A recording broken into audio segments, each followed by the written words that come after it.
Section 3.7, page number 3. We previously learned that the inverse of the quadratic function is the square root function.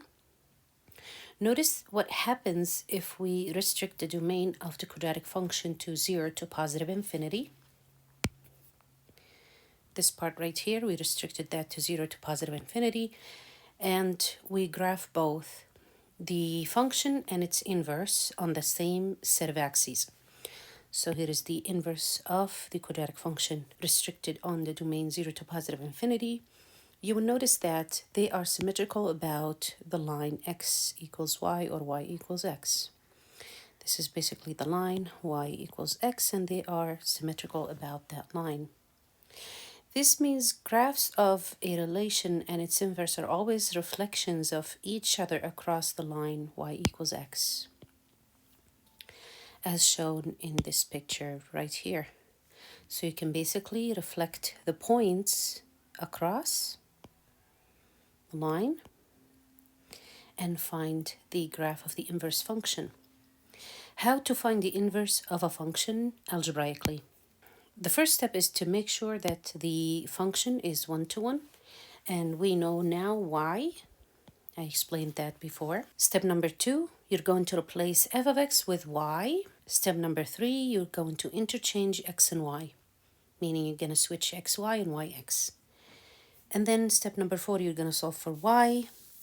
That y is basically the inverse function. Now replace y with f inverse of x for the correct notation, and you got yourself an inverse. Here are some questions that we need to answer.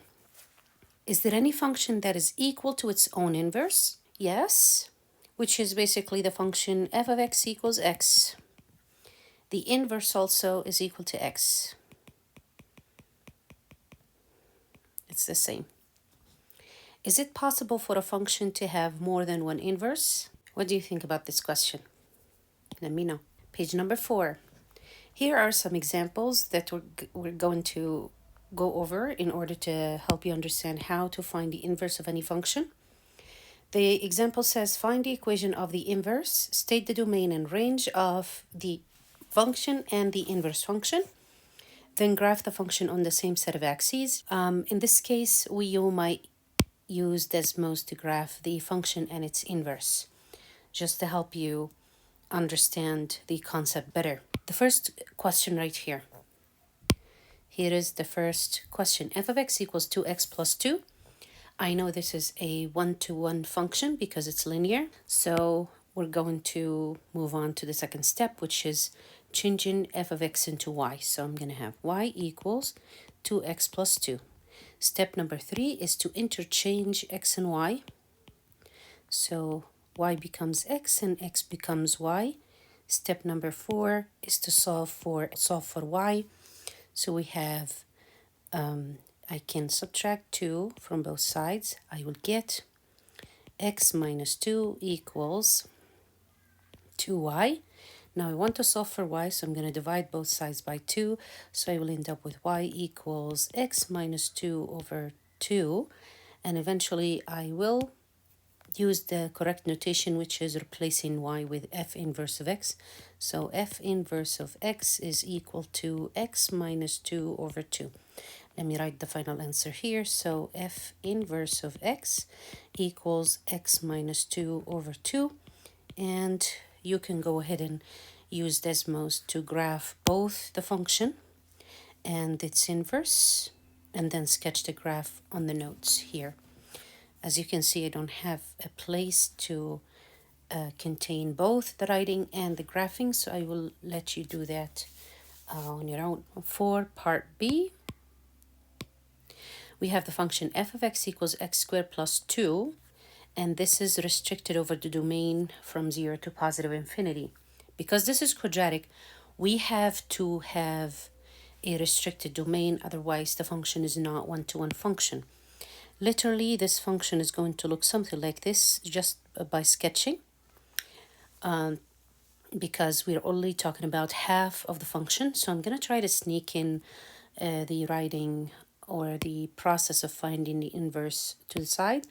Step number 1, ensure that it is 1-to-1. It is 1-to-1 because the domain is restricted. Step number 2, we're going to replace f of x with y, so y equals x squared plus 2. Step number 3, we're going to interchange x and y, so x equals y squared plus 2. And then step number 4, we're going to solve for y. So now we're going to subtract 2 from both sides. We get x minus 2 equals y squared. And then I will continue here. I'll take the square root for both sides. Remember, since I'm working only with one side of the domain, which is from 0 to positive infinity, I will just take the positive answer. So I'm not going to say positive and negative y. I will end up with y equals square root of x minus 2. If you graph that, you're going to end up with something like this. I know they're not exactly the same. However, a graphing utility is going to help you visualize this better. And then eventually I'm going to write the inverse in the correct notation, which is f inverse of x is equal to the square root of x minus 2. The reason we did not include positive and negative is because we're working on 1/2 of the domain. So we know we're working on only the positive side of the function.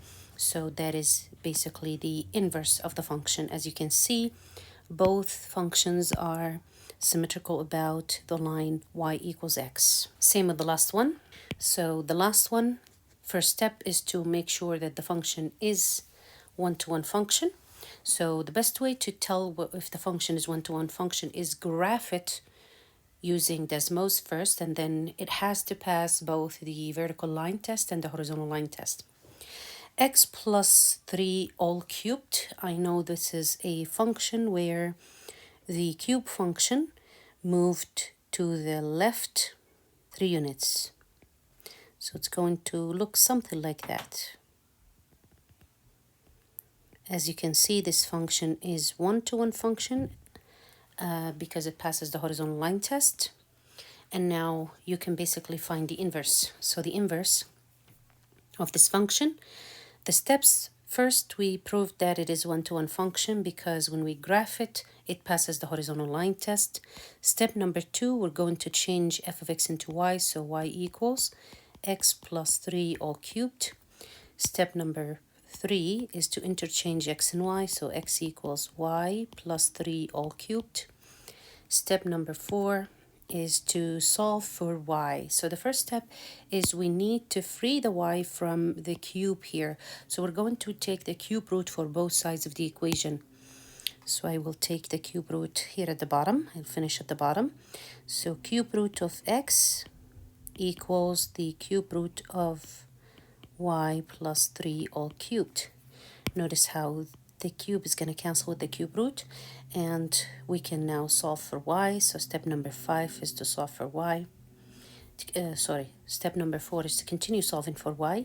So now we have the cube root of x equals y plus 3.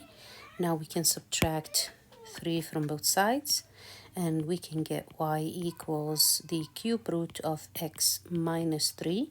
And eventually we're going to write it in the correct notation, which is f inverse of x equals the cube root of x minus 3, which is basically the cube root function moved down 3 units.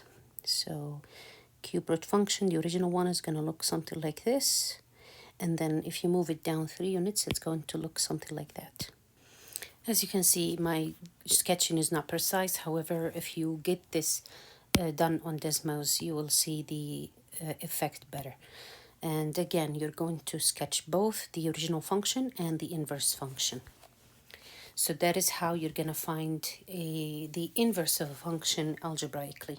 Because of the variety of the functions that we have, it is impossible to just encompass every single example. So make sure that you're practicing all types of equations, the first degree, second degree, third degree. Those are the most common ones. Make sure you practice how to find the inverse of a square root function and a cube root function, and etc. So try the toolkit functions and try to find the inverse of each one of them. Here is another example. When you are given the function in the form of a table, how would you find the inverse of that function?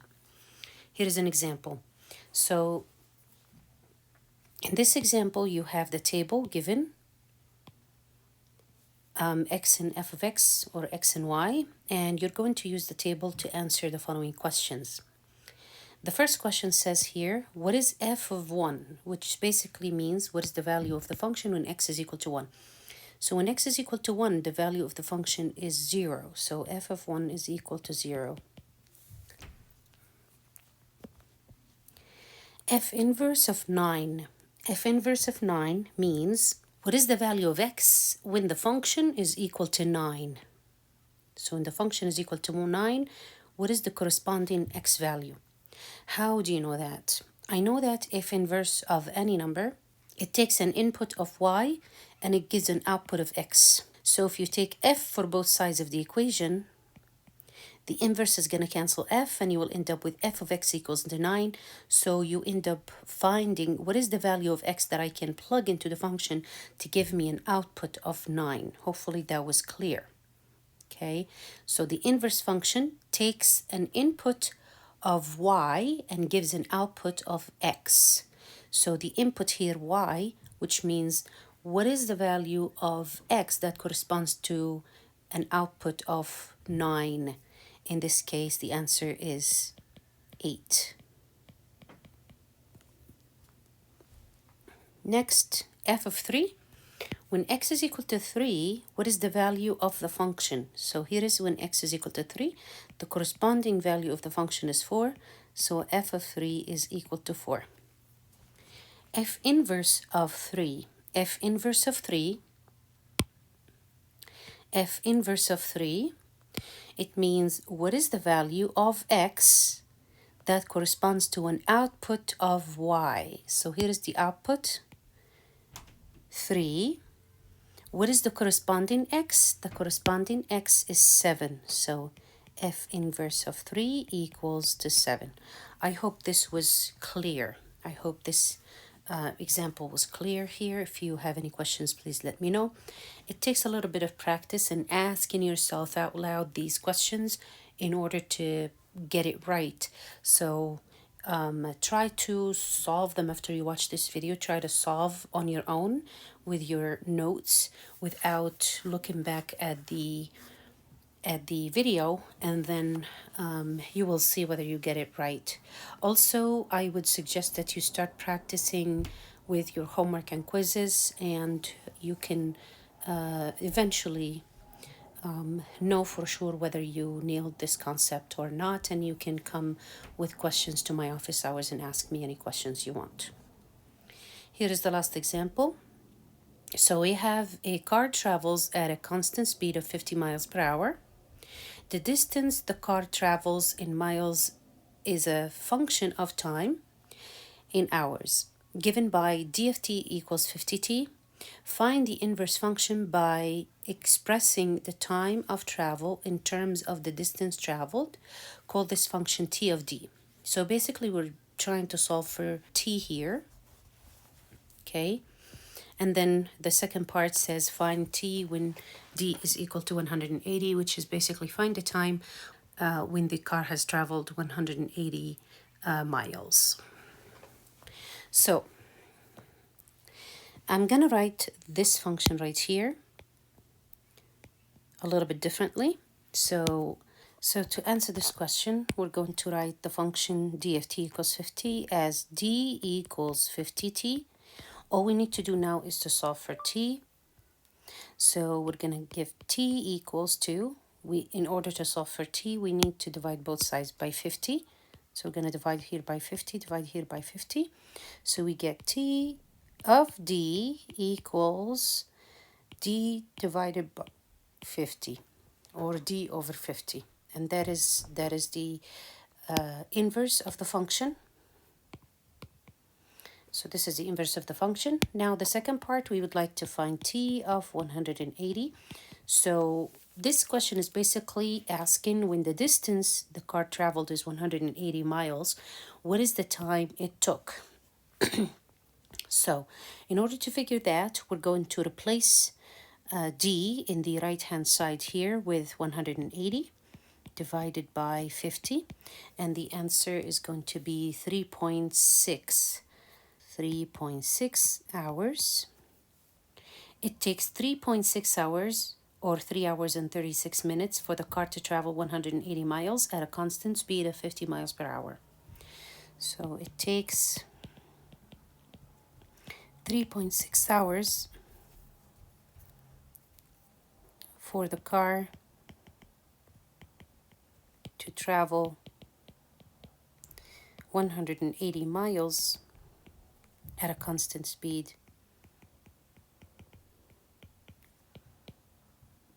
of 50 miles per hour. And that is basically the meaning here. So that is the end of section 3.7. If you have any questions, let me know.